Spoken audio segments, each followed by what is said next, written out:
Hola a todos, todas, todes y bienvenidos a esta nueva sesión de Radicalmente.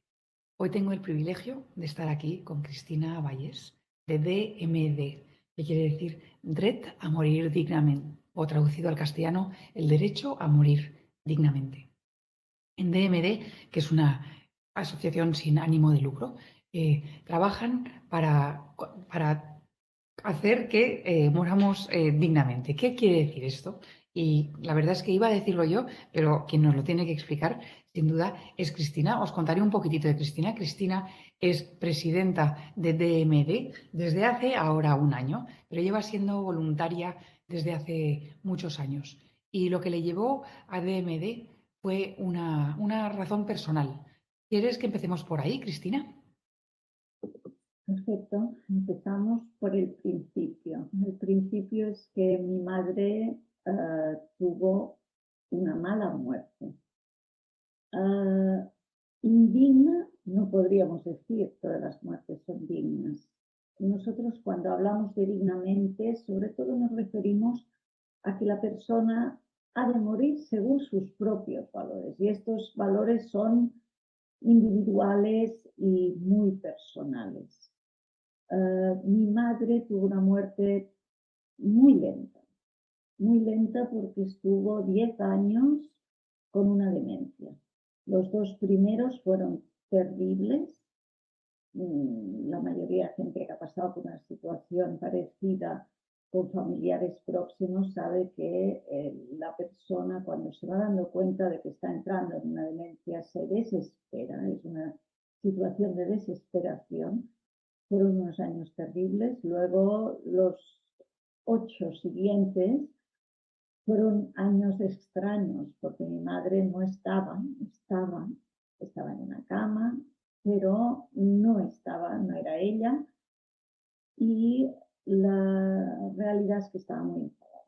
Y a veces en películas, en relatos, salen personas, me estoy acordando ahora del hijo de la novia, una película maravillosa con Ricardo Darín, si no lo habéis visto os la recomiendo, en que es un Alzheimer de película, porque los Alzheimer, por desgracia, no son.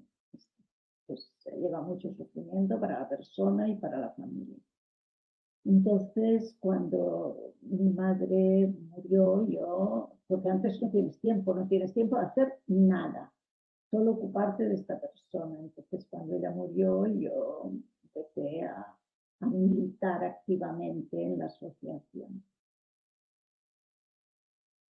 Has hablado, me ha encantado que has empezado a definir lo que quiere decir morir dignamente. Y has hablado de distintos valores. ¿Nos puedes explicar esto un poco mejor? Sí, porque a veces se atribuye el dignamente a un grupo de personas, pero esto es totalmente absurdo. Las personas tenemos unos valores cuando vivimos. Nosotros lo que queremos es que estos valores de vida lleguen hasta el final de vida.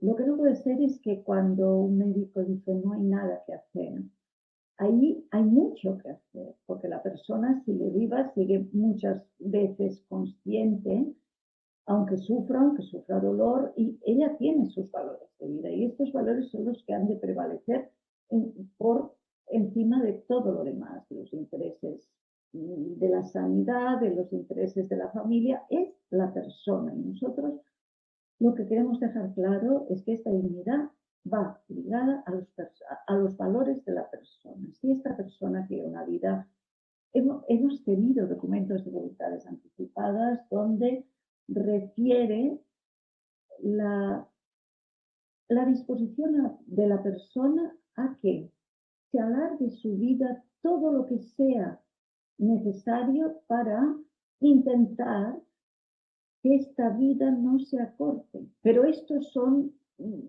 personas muy excepcionales. En general, las personas lo que piden en sus documentos, en sus deseos de final de vida, es lo que la mayoría, yo diría casi un 80% de personas piden, que es no sufrir, no perder su autonomía, su vida, porque estamos hablando de vidas biográficas. y no de vidas biológicas. La vida biológica la podemos alargar muchísimo. Por suerte la medicina ha avanzado de tal manera que una vida se puede alargar muchísimo, pero hay muchas personas que consideran que este final en que tú ya no estás, en que es tu biología la que sigue, pero no tu biografía, ya no merece la pena para ellas, sino que es simplemente un cúmulo de sufrimiento. Una cosa es alargar la vida, cosa que todos estamos dispuestos, para esto pagamos impuestos, para esto nos ponemos en manos de los profesionales de la salud, pero otra cosa es alargar agonías. Y las agonías es otro tema, pero siempre con los valores de la persona. Esto es lo que va por delante de todo. Nosotros ahí sí que tenemos clarísimo que es la propia persona la que define su final de vida o habría de definir su final de vida.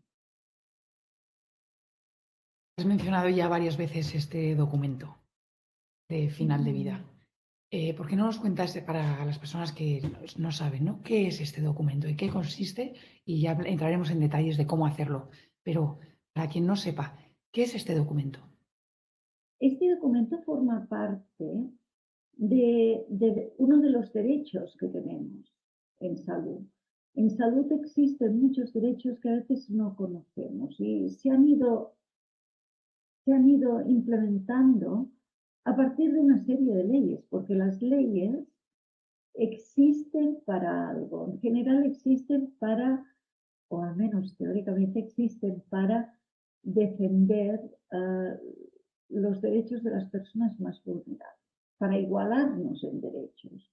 Estos derechos que en nuestro país podemos hablar podríamos ir muy atrás, pero hablamos simplemente, por ejemplo, de la ley 21/2000, que es la que marca derechos como el de la información. Un profesional médico antes de operarte ha de informarte. Informar no es simplemente poner una firma en un papel para que aceptas X tratamientos, sino que te informe, que haya un diálogo, que tú puedas hablar con el médico, le puedas preguntar todas tus dudas y pueda aclarar hasta donde se pueda aclarar todo el cúmulo de circunstancias alrededor de una enfermedad. Otro es el que tú puedes, en un momento dado, decir no. Puedes decir no a un tratamiento. Este es un derecho importantísimo. Es importante durante toda la vida, pero también pero sobre todo es importante en final de vida. Muchas veces, ahora por suerte ya prácticamente no ocurre, pero se hacían tratamientos fútiles en final de vida, que de alguna manera servían para decir, bueno, hemos hecho todo lo que hemos podido. Pero dentro de todo lo que hemos podido, es que quizás hay cosas que no es necesario. ¿Se pueden hacer? Sí, claro que sí, se puede. En una situación oncológica de un cáncer de páncreas se puede operar a un paciente, pero es necesario. En la balanza de... ¿Es importante o no? Pues no. Mi padre murió de un cáncer de páncreas después de una metástasis y cuando llegó al hospital, mi padre dijo, mire doctor, si yo fuera su padre, usted haría alguna cosa más. El médico le dijo, es que un cáncer de páncreas con metástasis a su edad es realmente fútil todo lo que podemos hacer. Mi padre dijo, estoy totalmente de acuerdo con usted, no quiero que me haga nada, simplemente me trate el dolor y no me deje morir sufriendo. Esto es lo que se hizo una sedación, bueno, magnífico, fue una buena muerte. Pero a veces aún tenemos alguna situación, sobre todo en entornos determinados, en que para que no haya nadie de una familia de un paciente que diga, pero doctor, usted no ha hecho que aún se hacen cosas terribles. En una agonía se llegan a poner sondas gasogástricas para alimentar a esta persona, cuando todo el mundo sabe ahora ya que esto es un tratamiento que hace sufrir al paciente y no tiene ningún resultado. ¿Qué se ha de hacer en estos casos? Cuando la medicación ya no cesa el dolor ni la angustia de la persona. ¿Qué se ha de hacer? Llegar a esta persona, entrar en cuidados paliativos. Los médicos en este momento ya lo proponen a la familia. Proponen, no podemos hacer nada más, creemos que esta persona, el próximo escalón es el de la sedación. Vamos a sedarlo para que no sufra. Esto es un tratamiento que en nuestro país es legal y se considera una buena práctica. Lo que se considera una mala práctica es que la persona esté sufriendo. Si esta sedación definitiva, total, acorta la vida, estará acortando una agonía, no estará acortando la vida. Y a lo mejor es que la acorta 15 días. Entonces, sepamos que existe esta cuestión. A veces es el derecho a rechazar un tratamiento, es más simple. Es, por ejemplo, el rechazo a un tratamiento antibiótico. Una persona que está en demencia, que está ya en final de vida, si tiene una enfermedad, por ejemplo, una neumonía, en este momento se puede coger a esta persona que está en esta situación de demencia, que ya no, trasladarla a un hospital, darle una tanda de antibióticos de caballo y volverla a su domicilio. ¿Esto de qué le ha servido? Estamos alargando la vida biológica de esta persona, quizás 15 días, quizás un mes, hasta otro nuevo tratamiento antibiótico. El tratamiento antibiótico se puede rechazar. Y esto es importante, lo digo porque antes me has preguntado, el documento de voluntades anticipadas. Pues esto puede constar en un documento de voluntades anticipadas. El documento de voluntades anticipadas es un documento que va dirigido a los profesionales médicos para que sepan cuáles son tus valores, para que cuando tú no puedas hablar, no puedas decirles qué es lo que quieras o no, ellos tengan la idea de cuáles son tus valores y por tanto actuar como tal. Mientras tú puedes definir, ya sea por escrito, porque a veces tenemos enfermedades terribles que no permiten hablar, entonces, mientras tú puedas expresar tus deseos, esto es lo primero, vale, esto es la cumbre de la pirámide. Si tú no puedes expresar estos deseos y tienes un documento de voluntades anticipadas, será este documento el que marcará cuál es tu deseo en final de vida. Sin Claro. documento de... Perdón. Perdona, no. Termina. Sin documento, prefiero que termines tú tu frase. Sin documento de voluntades anticipadas, ¿quién decide? Decide otra persona. Puede ser una persona de tu total confianza, pero es terrible decidir por otra persona.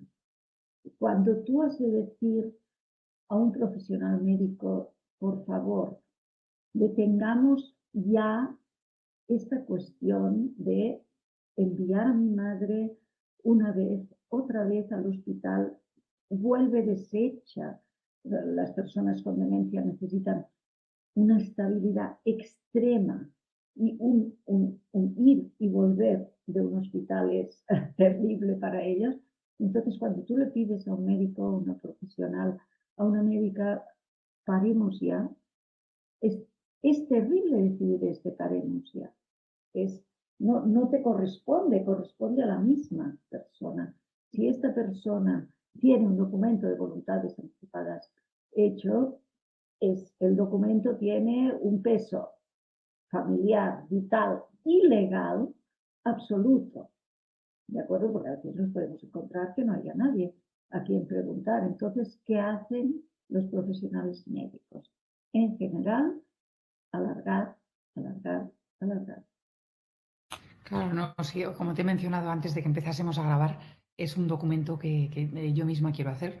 Y es tanto por yo no querer vivir sufriendo en el caso de que, ¿no? De alargar lo que estabas hablando de la biología, sin que mi vida, tal como yo la he querido vivir, siga teniendo sentido, y también por mis familiares, por las personas que tienen que venir a visitarme cada día o tienen que cuidarme o tienen que tomar algunas decisiones terribles que son demasiado duras para tomar por otra persona. Exactamente. A veces no es tanto el cuidar, porque a veces pensamos, no quiero que dediquen este tiempo, mi familia, a mí, sino que vivan su vida. Pero ahí a veces nos equivocamos porque cuidar a una persona que quieres es maravilloso. Pero es maravilloso para nosotras, no para la persona, porque la otra persona está sufriendo, está en una agonía. Entonces, yo recuerdo, mi madre estuvo en esta situación muchos años, que una enfermera un día me dijo, pero tú tienes el, la suerte de que puedes notar su calor. Y es cierto, pero es una cuestión muy egoísta, porque para que yo pueda cuidarla, peinarla, ponerle colonia, decirle mamá, cómo te estimo.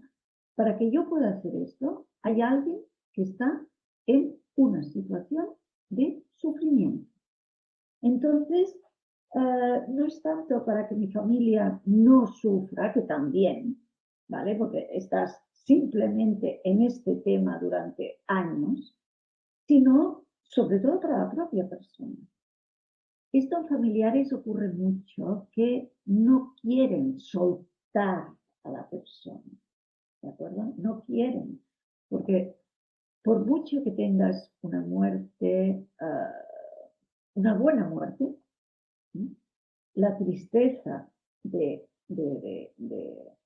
abandonar a los vivos, la tristeza de perder a un familiar querido, esto no te lo saca nadie. La tristeza existe porque es una pérdida, te deja un vacío, ¿de acuerdo? Hasta que no puedes realmente sobrellevarlo, hasta que no puedes poner esta persona en tu memoria, ¿de acuerdo? Esto es muy doloroso. Pero hemos de pensar en la persona que sufre, no en nosotros. Y esto a mí, esta pregunta de esta enfermera me hizo cambiar totalmente lo que yo tenía que hacer con mi madre. No podía ser que ella sufriera más, no podía ser que estuviera en una demencia, que empezara a tener escatas, no, esto no podía ser. Pero realmente, ¿no? La situación es esta, es nosotros que no queremos soltar a esta persona. Estoy pasando por una situación parecida yo en estos momentos y, y reconozco algunas de las cosas que dices. O sea, que por un lado, no querer que esta persona sufra.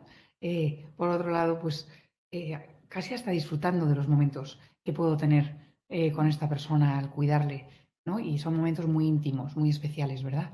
Y además sabiendo que se acerca un final, como que te agarras con ellos de una forma especial, ¿verdad?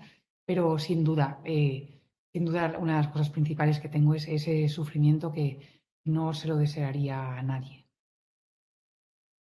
Has estado hablando, Yes. ¿no? de esta incapacidad de soltar, que nos lleva a un tema esencial que es cuál es nuestra relación con la muerte en general, ¿verdad? Y en nuestra sociedad, cómo vivimos el concepto de la muerte, Eh, cuánto estigma hay alrededor de ello y cuánto nos agarramos a este cuerpo biológico. Sí, sí, exacto, es tal como lo defines, es una incapacidad para reconocer que la vida tiene un final. Y esta incapacidad hace que muchas veces no tengamos ni los recursos personales para hablar de este tema. Antes te comentaba, una de las cuestiones curiosas es que desde muchos ámbitos se nos invita a hablar del tema del documento de voluntades anticipadas, del tema de la legislación alrededor de los derechos, con este nuevo derecho actual que es la ley de eutanasia, que si quieres luego lo podemos comentar, pero sobre todo se nos llama para hablar de la muerte. La gente viene a nuestros puntos de información para hablar en un entorno seguro de este tema, porque hay mucha gente que llega a su casa y dice, estoy preocupada, veo que me estoy haciendo mayor, a sus hijos, a sus familiares directos, me gustaría hacer el documento de voluntades anticipadas. Y la respuesta que reciben la mayoría es, pero ¿cómo, mamá, si estás estupenda?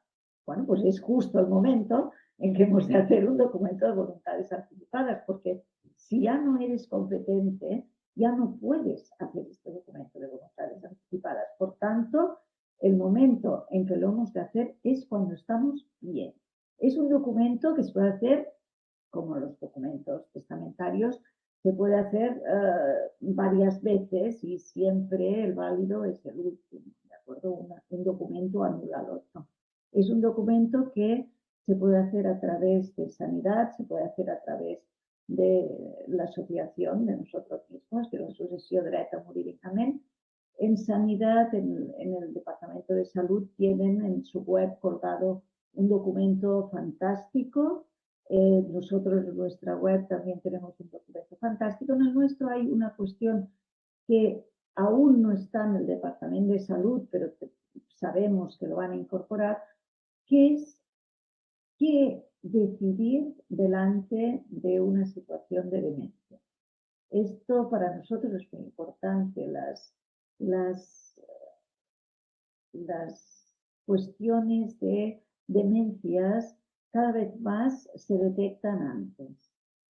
Un diagnóstico de Alzheimer puede ser un diagnóstico muy precoz y a nuestra asociación ha llegado mucha gente diciendo, me acaban de hacer un diagnóstico de Alzheimer y antes de que no pueda hacer el documento porque ya estoy en una situación de no competencia, quiero aclarar qué es lo que quiero y no, o no quiero en un final de vida. Entonces, estos documentos, tanto en el Departamento de Salud, a partir de los CAPS o de las áreas básicas de salud, siempre hay alguien que te lo puede explicar, el propio médico, médica, un trabajador social, enfermería, administración. Nosotros también, en nuestros puntos de información, una de las tareas que hacemos es atender a la ciudadanía para este tema. Y es un documento que, de alguna manera, ligando con lo que tú decías, primero tienes la total conciencia de mortalidad. Esto parece un contrasentido en el que es disfrutar de la vida.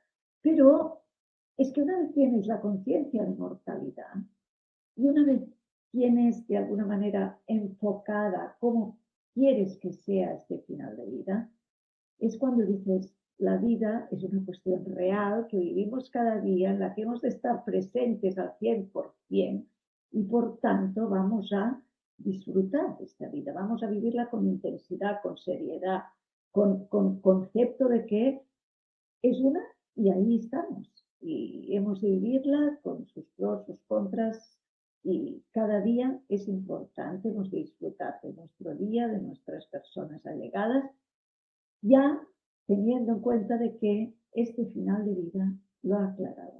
He aclarado cuáles son mis valores, las cosas que quiero, las cosas que no, y a partir de ahí estamos tranquilos. Fíjate que hay una cuestión curiosa, que es que las personas que tienen una enfermedad dura realmente, como puede ser un ELA, por ejemplo, es una enfermedad durísima, neurodegenerativa, estas personas, cuando tienen el documento de voluntad anticipada hecho, se tranquilizan. ¿Por qué? Porque saben que cuando llegue el momento, se hará lo que ellas han previsto. Y esto es una cosa importantísima. Es un poco el papel de la ley de eutanasia, ¿no? A partir de que existe la ley de eutanasia, el que cuando yo tenga una enfermedad importantísima como esta y diga basta, será basta, muy bien, vamos a respirar, ¿no? Relajemos y vivamos. Entonces, sí, es que estás diciendo tantas cosas importantes que me gustaría como ver que además es un tema más, primero que es necesario, ¿no? Es como está demostrado que cualquier persona que tiene un testamento, no estoy hablando del documento, pero él va a ser Sí. lo mismo, vive mucho más feliz y mucho más tranquilamente. El tener eso cerrado no se cree, no vives con esa ansiedad de si me pasa algo, no sé qué va a pasar, ¿no?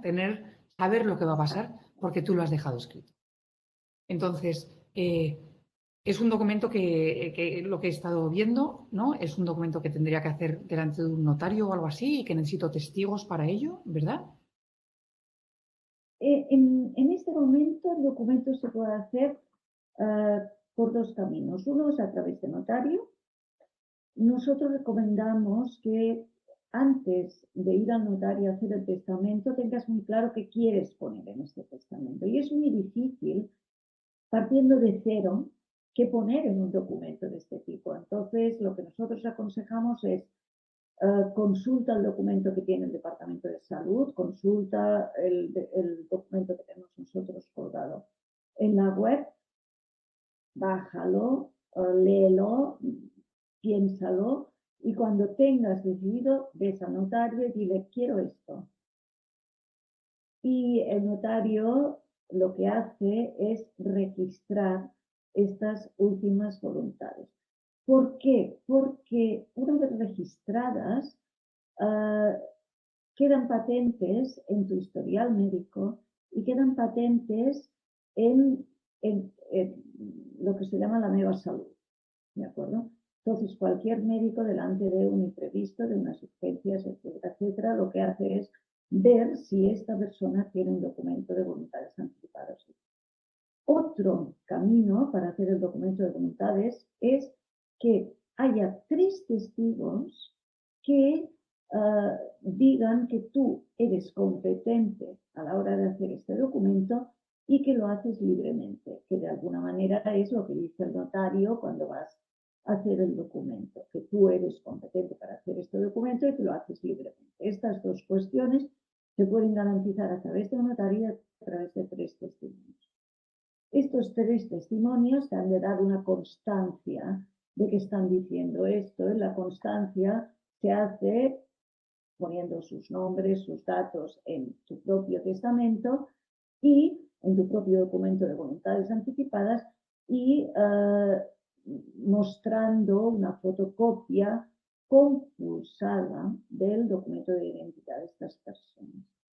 Esto es una cosa muy simple para alguien con un círculo de amistades, con una buena salud, etcétera, etcétera, pero es algo complicado a veces para personas muy mayores, solas y vulnerables económicamente.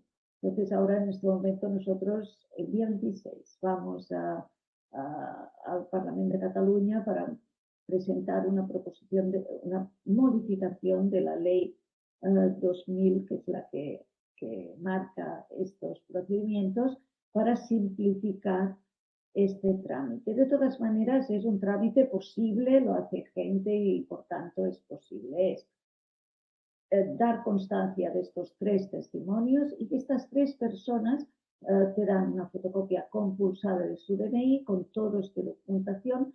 Te acercas a un centro de salud, a un hospital o a una oficina de la Generalitat para que tenga un registro de ventana única para registrarlo.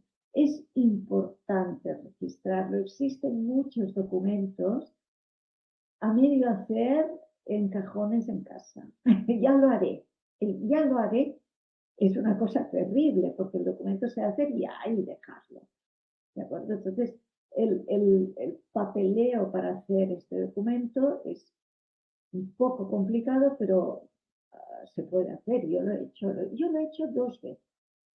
Uno, lo tenía hecho desde la época de Ramón Sampedro.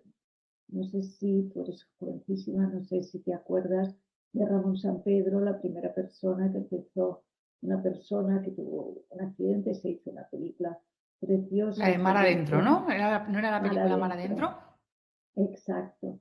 Y él fue la primera persona que impulsó de manera mediática, el tema de la eutanasia. Entonces yo lo hice en aquel momento. Y ahora, con la ley de eutanasia, lo he vuelto a hacer para que conste que en un momento dado, en unas circunstancias determinadas, yo quiero que se aplique esta cuestión, porque claro, la eutanasia, Ahora vamos a pasar en, a la eutanasia, si te parece. Espera un momento, perdón, porque sí que me gustaría recalcar una cosita.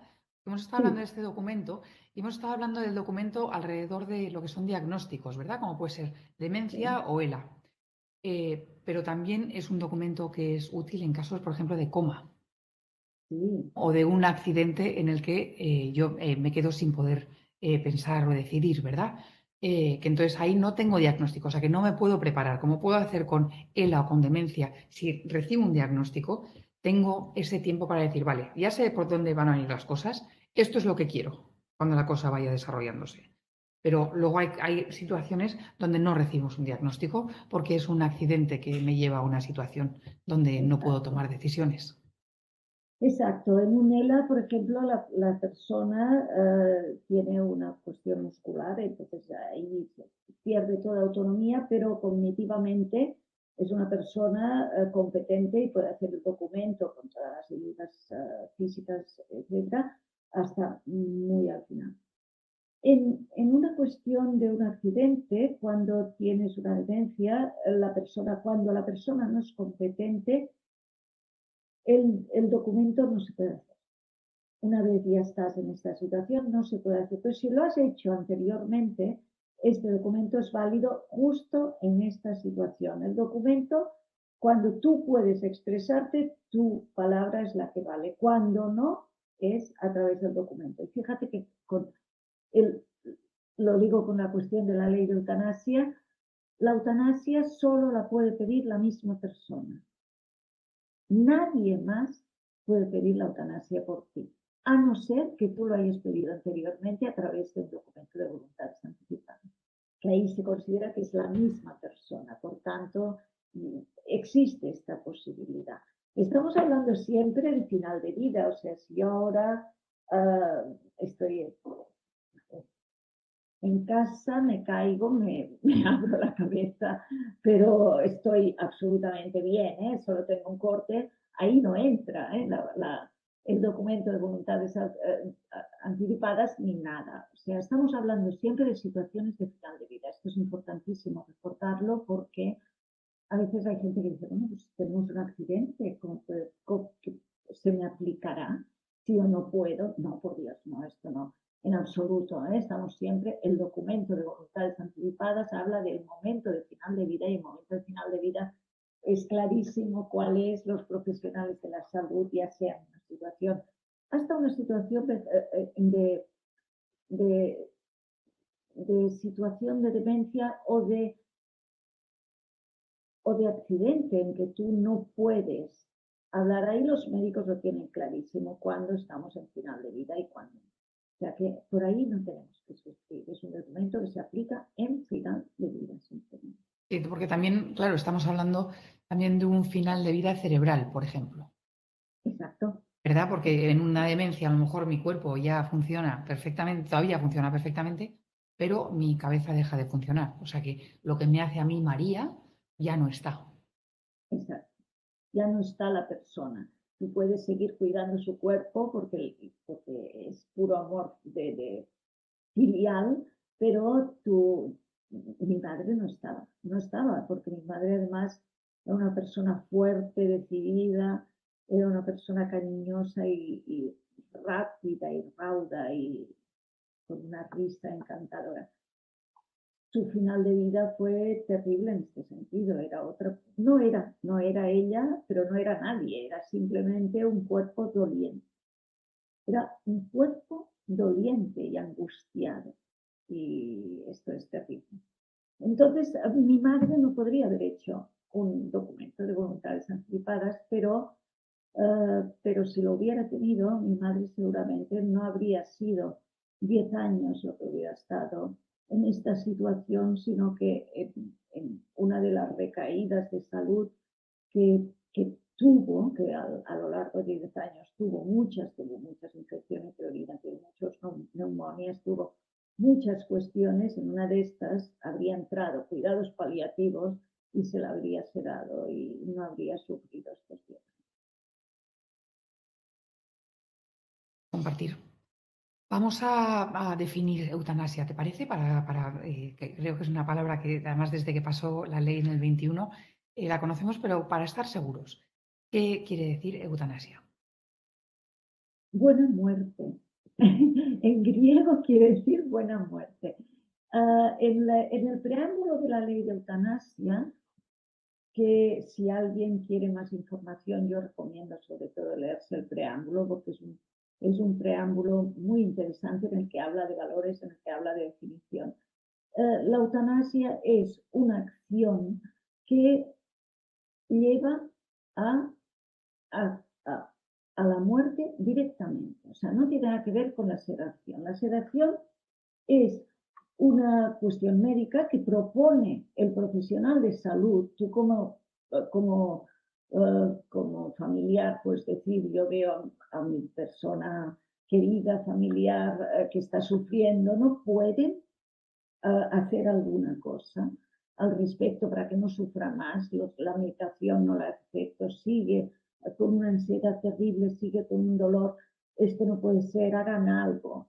Entonces, cuando los profesionales de la salud dicen, vale, entraremos en situación de cuidados paliativos, quiere decir, no podemos hacer nada más, pero sí que podemos paliar el dolor y la angustia, y entonces entran en una situación de sedación muchas veces. Esto es una cuestión, la sedación, que a veces son sedaciones, cuando vas al dentista, por suerte, te sedan, porque si no nos harían muchísimo daño, ¿vale? Cuando nos hacen una pequeña operación, hay una sedación. Cuando nos hacen una gran operación a corazón abierto, hay una sedación. Pero cuando realmente la persona está en final de vida y no se puede acabar con el dolor, con la ansiedad, lo que hay es una sedación que lleva a la muerte. Pero la intención no es llegar a la muerte, sino es acabar con el dolor y con la ansiedad. Esto es una sedación. La eutanasia la pide el propio paciente, la puede pedir en una situación no ya de rechazo de tratamiento. Recuerdas que antes hablábamos del rechazo del tratamiento. Yo puedo estar con un cáncer avanzadísimo y decir, lo siento, pero ya no quiero más tratamiento. Sé que este tratamiento me puede alargar la vida un mes, pero no quiero más tratamiento. Eso es un rechazo de tratamiento. Una eutanasia es cuando yo digo, en este momento en que yo estoy sufriendo, en que estoy en situación eutanásica, quiero acabar mi vida porque mi vida es muy importante para mí, pero esto ya no es la vida que yo considero vida.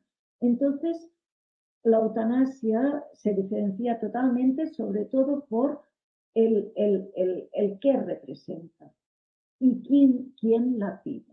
La sedación es una cosa que propone el médico, normalmente porque la familia dice, por favor, vamos a acabar ya con este sufrimiento, pero es el médico o médica quien lo propone y la eutanasia quien la pide es el propio paciente. Esta es la diferencia fundamental. Entonces, en nuestro país esto es una cuestión legal si estás en lo que se llama el contexto eutanásico. El contexto eutanásico se define en la ley de dos maneras. Una es un sufrimiento importante que no se puede acabar con ningún otro tratamiento y que conlleva un sufrimiento insoportable para la persona. Fíjate que digo un sufrimiento insoportable para la persona, porque es cada persona igual que tiene sus valores, que tiene su nivel de cuestión insoportable. Es subjetivo. ¿Vale? Exactamente, totalmente. Y el médico o médica tiene de alguna manera la obligación de reconocerlo. Entonces es o una enfermedad grave, incurable, con un sufrimiento insoportable, o una situación. Porque antes hablábamos de Ramón Sampedro. Ramón Sampedro no tenía ninguna enfermedad. Llevaba 25 años atado a una cama con una imposibilidad total de ser autónomo. Él estuvo 25 años muy bien tratado, muy bien cuidado por la familia, pero llegó un momento que dijo, no puedo más, basta, quiero que se me aplique la eutanasia. La eutanasia no era legal, no se le puede aplicar, evidentemente, y él acabó suicidándose con la ayuda de su círculo de amistades. ¿Qué ocurre con esto? Que antes de regular la eutanasia en nuestro país, habían muchos suicidios de personas con enfermedades muy graves. Estas personas morían con inseguridad, en soledad y normalmente avanzando su final. ¿Por qué? Porque por inseguridad, porque no tenías la seguridad de si un profesional médico que te acompañara a tu final fuera exactamente lo que tú querías. En soledad, porque si tenían personas a su alrededor, estas personas quedaban implicadas penalmente en un suicidio. El suicidio no es ilegal en nuestro país, lo que es ilegal es ayudar al suicida. Y la tercera, avanzaban su muerte. Esto es una cuestión muy curiosa. La ley de eutanasia lo que ha hecho es alargar vidas. ¿Por qué? Porque una persona solo se podía suicidar si estaba aún con capacidad de coger un vaso y acercárselo y beber el producto que hubiera comprado a través de internet, etcétera. Por tanto, estaban avanzando situaciones que en este momento, al saber que cuando digan basta será basta, estas personas pueden alargar su vida, despedirse tranquilamente de sus familiares y morir acompañados, seguros, porque hay un médico, un profesional médico, una médica y sobre todo enfermería, porque son los que te ponen la vía. Yo tengo un compañero médico que dice, yo en el momento, por favor, que sea una persona de enfermería que me ponga la vía, que no me la ponga un médico. O sea que realmente son personas ahora ya que mueren acompañadas de su familia con seguridad y en el momento que desean realmente morir sin necesidad de avanzar este momento. Esto es una cosa que consideramos que es muy importante. Hablamos de personas que sufren y que sufren mucho, no es una broma. Nosotros desde BMD tenemos la tendencia a veces hacer bromas de este tipo, un poco, no sé si llamarlo humor negro, pero es que realmente el saber que existe una manera en que las personas que sufran pueden decir basta, es una cosa que nos ha alegrado muchísimo. Pero como has mencionado antes, ¿no? En la forma que tú cambiaste tu propio documento de final de vida, esto es algo que lo puedo decir yo ahora, mira, estoy sufriendo demasiado, por favor, mi vida, como puedo hacerlo de si estoy en esta situación, en ese momento, por favor, aplicar eutanasia, porque quiero terminar mi vida en ese momento. Exacto, es así, es justo como lo has contado, o se pide vía voz, porque se puede denegar una eutanasia. Es más, en este momento en Cataluña se han denegado eutanasias porque no están en esta situación que está definida por la ley. Es una ley muy garantista, tanto para los profesionales médicos como para los pacientes. O sea, no existe la posibilidad de tengo un mal día y voy a pedirle al médico la eutanasia. Esto no es ni por casualidad posible, ¿no? Es muy garantista para los dos sectores, ¿no? Tanto pacientes como profesionales. La eutanasia es un proceso largo. La media del proceso es de 45 días.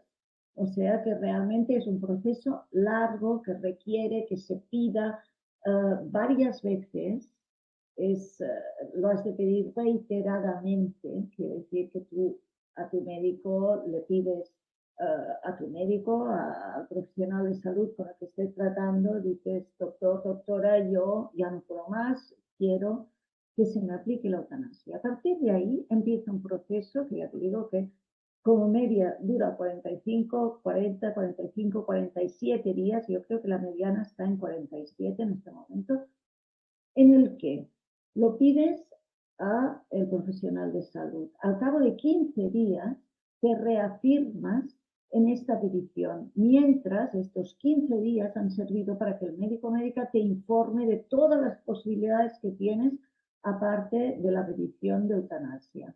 A partir de ahí, el médico responsable, a partir de que tú reafirmas tu petición, este médico al que solo has pedido o médica, tiene la obligación de buscar un médico que sea el médico consultor. Puede ser un médico especialista en tu enfermedad o cualquier médico que pueda reconocer una situación de contexto eutanásico. Este médico consultor te hará una visita, revisará todos tus informes y pasará toda esta información a una comisión.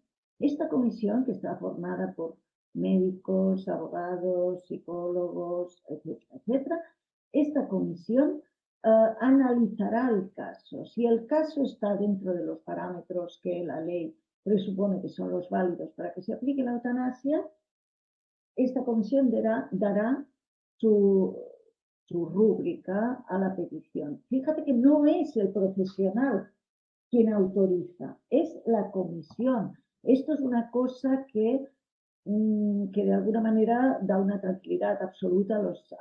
Es que antes de dar el sí a una eutanasia pasa por 13 personas, las hemos contado, por 13 personas. Estas 13 personas son las que al final la presidencia de la comisión da la autorización, se habla con el médico responsable y este médico responsable es el que acuerda con el paciente el día, la hora, dónde, porque se puede hacer en casa, se puede hacer en el hospital, se puede hacer en la residencia, el proceso se puede llevar a cabo de estas maneras y se puede llevar a cabo también de dos formas distintas. Una, se lo aplica al equipo médico y la otra posibilidad es que te lo apliques tú mismo, pero con un profesional médico al lado. Que lo apliques tú mismo es o en una bebida o lo que en este momento es más común, porque la bebida, entre otras cosas, es mala de tomar y es simplemente con un émbolo y eres tú quien, de alguna manera, abre el émbolo para que entre el producto letal y en 5 minutos se le va a acabar la mano. Entonces, esto es importante porque, y además el compromiso, nosotros hablamos sobre todo de los pacientes, pero tenemos mucho trato con los profesionales de la salud. Los profesionales de la salud han hecho un esfuerzo tremendo, han cambiado un paradigma importantísimo, ellos curan. Esto es importante tenerlo en cuenta. Ellos curan, han estudiado una montaña de años y han hecho un esfuerzo terrible de estudio para curar a las personas. Y en este momento han de aceptar que un paciente les diga, basta, no puedo más, me gusta la vida, pero no esta vida, y por tanto le pido que me ayude a morir. Esto es una petición que va en contra de alguna manera, muchos años de profesión. Y ahí una profesional maravillosa, que es una referente, además de cuestiones de donación de órganos en Gerona, un día, hablando con ella, dijo, entramos los profesionales médicos en el proceso con miedo y salimos en paz. En catalán entrem amb por y sortim amb pau. O sea, este paso del miedo, del no saber, de hacer una cosa totalmente distinta para la que has estudiado, este acompañamiento ha de ir junto a una tonelada de compasión, que es lo que el profesional médico en un momento dado es compasión y amor. Acompañaré a este paciente al que he acompañado durante el tiempo de su enfermedad, lo acompañaré también en su final de vida. Pero hemos de reconocer que para los profesionales médicos ha sido un cambio importante, ¿no? Pero esto, todos los que lo han realizado, todos los médicos y médicas que han realizado una eutanasia, dicen lo mismo. Entramos con prevención y salimos en paz porque hemos visto una buena muerte acompañada por los familiares, que ha dejado a todo el mundo con una paz de que esta persona ha muerto según tal y como quería, según sus valores. Esto para nosotros es maravilloso. Por eso a veces hablamos con una sonrisa del tema, pero es que realmente, tanto para los pacientes como para los profesionales médicos, es una experiencia bonita. Aunque sea duro de decir, es una experiencia bonita. Y esto, ¿no? Esto nos lleva a eso, a lo que hemos tocado, y me gustaría que terminásemos con eso, Cristina, que es ¿no? este estigma que hay alrededor de la muerte.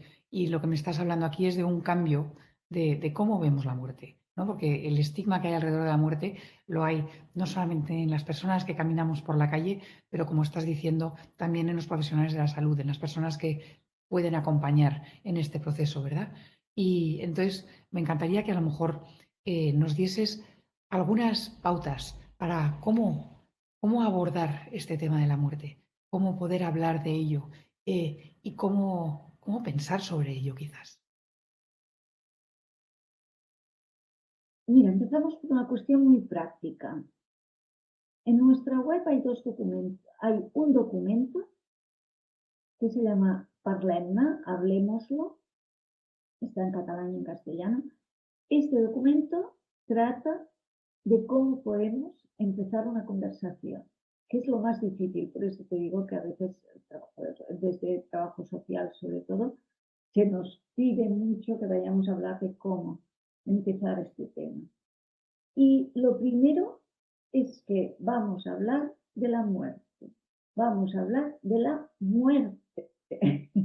Es el poner nombre a las cuestiones es importantísimo. Vamos a hablar del final de vida y de la muerte.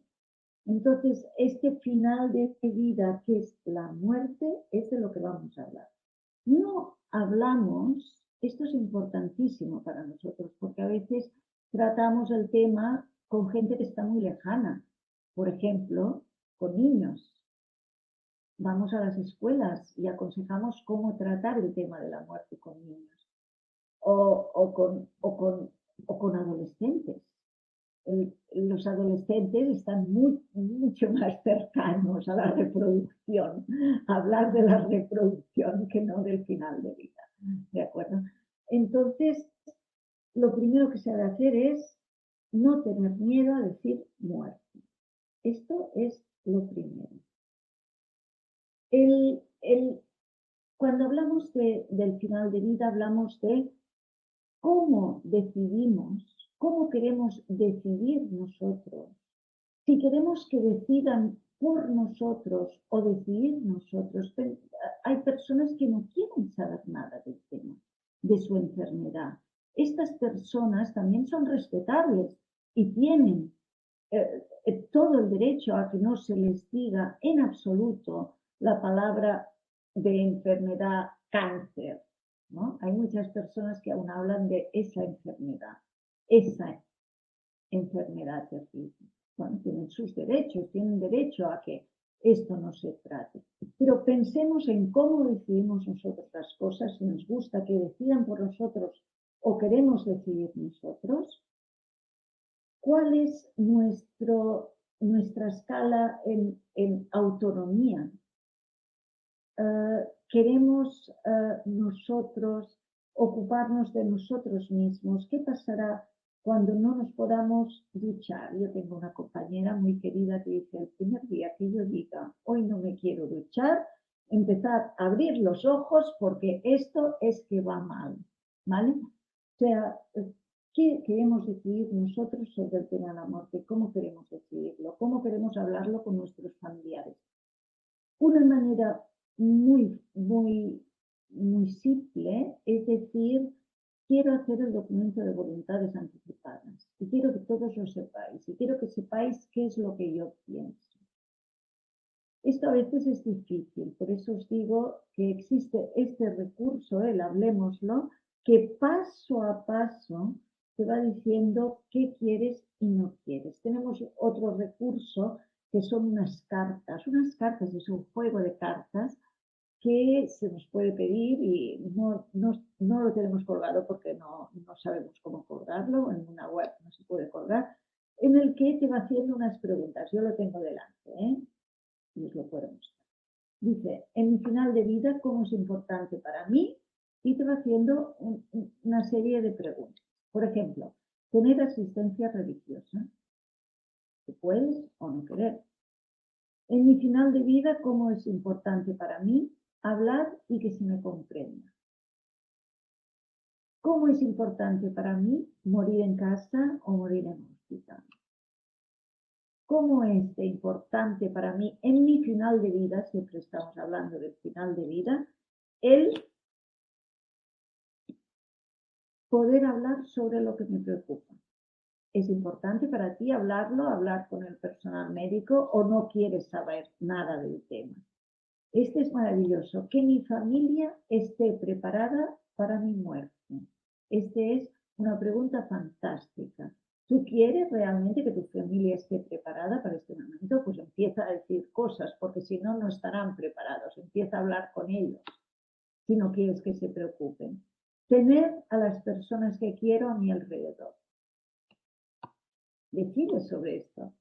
Despedirme de las personas importantes de mi vida. Esto parece una cosa absurda, pero para la persona que se va es maravilloso poderse despedir. Pero que alguien que se va quiera despedirse de ti porque ha sido importante en tu vida es un regalo que le haces a esta persona. Por tanto, es una cosa a tener en cuenta. Morir inconsciente o dormido. Hay personas que quieren morir inconscientes sin enterarse, y hay personas que quieren enterarse del momento de su muerte. Y esto en algunas, por ejemplo, en algunas religiones es importante, o en algunas filosofías de vida. ¿De acuerdo? El ser consciente del momento en que voy a morir. O no, prefiero morirme dormida, que yo no me entere de nada, ni me digáis que me voy a morir. O al revés, quiero ser consciente, quiero entrar en este proceso como he vivido toda mi vida, de manera consciente. No morir en soledad. Esto, por desgracia, cuando hemos estado con pandemia, ha sido una cosa dificilísima. Ahora, en este momento, los profesionales de la salud han avanzado muchísimo en protocolos y es una cosa que podemos hacer rodeados de la familia. Esta es el comodín, que mi familia conozca mis preferencias para evitar conflictos. Esta es importantísima. En el momento de la muerte, los profesionales médicos acostumbran a tener en cuenta a la persona cuidadora. Si el paciente no tiene documento de voluntades anticipadas, pero muchas veces nos encontramos con personas que de pronto llega un hijo que estaba en Alemania y dice, pero ¿cómo? Vamos a ver, que no vais a hacer nada más. Y todo el mundo le dice, pero es que hemos hecho todo lo que se ha podido, no se puede hacer más. A partir de ahora es encarnizamiento terapéutico. Vale, pues esto ocurre y lleva mucho conflicto familiar. Una de la que hablábamos, no ser una carga para mi familia. Poder reconocer a mi familia y mis seres queridos hasta el final. Esta, de alguna manera, estaría tratando de esta cuestión de demencia, etcétera, etcétera, etcétera.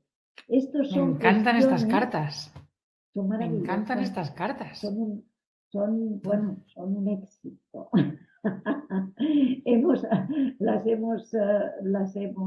hemos jugado con muchos grupos distintos y es curioso cómo en un grupo, por ejemplo, de enfermeras gestoras de casos o en un grupo de estudiantes de la Universidad de Vic o en un grupo de cuidadoras, los resultados muchas veces son distintos. Esto es fantástico. Sí, El día que quieras me podemos encantan. jugar. ¿Eh? Esto es Pues otro sí, tema. sí, me encantan, me Pero encantan, me encantan. en nuestros puntos de información están las cartas para aprender a jugar y luego poder jugar con tus familiares, porque se puede jugar uno mismo. Te ayudan a pensar cada una de las preguntas, ¿no? Es un Se puede hacer pensamiento un por solitario. el que tú... Se Sí, puede hacer un exacto. solitario. Puedes hacer un solitario o una tarde de domingo con tu familia que dirán, pero ¿cómo vamos a tratar estos temas? Pero cuando se empieza, ya está, ya lo tienes salvado porque todo el mundo opina y puede opinar y pues yo Qué no estoy de bueno, acuerdo, esta no es mi carta prioritaria, yo esta la rechazo, esta la quiero para mí, dame esa carta, da para mucho. ¿Vale? qué bueno. Y en el documento este que os digo, hablemoslo, parlemna, también están todas estas preguntas que te ayudan a reflexionar sobre el tema. Os invitamos a jugar a cartas cuando queráis. Qué bueno. Millones de gracias, Cristina. Vamos a decir, para contactar con vosotros, es dmd.cat, ¿verdad? ¿No me equivoco? ¿Sí? Si tú Y pones derecho a morir dignamente, sale en sale la web directamente bueno, y a partir de ahí podéis contactar con nosotros. Tenemos un correo, tenemos un teléfono y, y adelante. Tenemos sedes en todo el territorio catalán y estatal, ¿de acuerdo? Porque además sois todos voluntarios. sí, O sea que también, para que quede aquí, porque que buscáis siempre apoyo para, ¿no? Económico, sé que se puede hacer uno socio de sí, vuestra entidad. sí, sí, sí, sin socios, sin personas asociadas, no existiríamos simplemente. Entonces, invitamos aquí a las personas que nos escuchen a apoyar esto que es tan importante y tan necesario y tan difícil de hacerlo, ¿no? O sea que a mucha gente, seguro que Cristina, cuando les dices lo que haces, alguna gente, a lo mejor en una cena, deciden que quieren hablar con la otra vecina antes de hablar contigo. ¿No? Pues Porque es sí, la relación ocurre que a tenemos con veces, la muerte. pero a veces también hay vecinos que quieren hablar conmigo. Sí, no, no, sin duda, sin duda, sin duda. Pues muchísimas gracias, Cristina, y muchísimas gracias por habernos dado este espacio en Radica para hablar contigo y conocer más el trabajo que hacéis y conocer estas dos cosas tan importantes que son el documento vital y lo que es la eutanasia, y por darnos tanta información. Y tengo muchas ganas de jugar a esas cartas. Cuando quieras. Muy Un bien, abrazo. muchas gracias a vosotros por habernos invitado y conocemos la asociación, por tanto la fundación y por tanto os agradecemos muchísimo la invitación.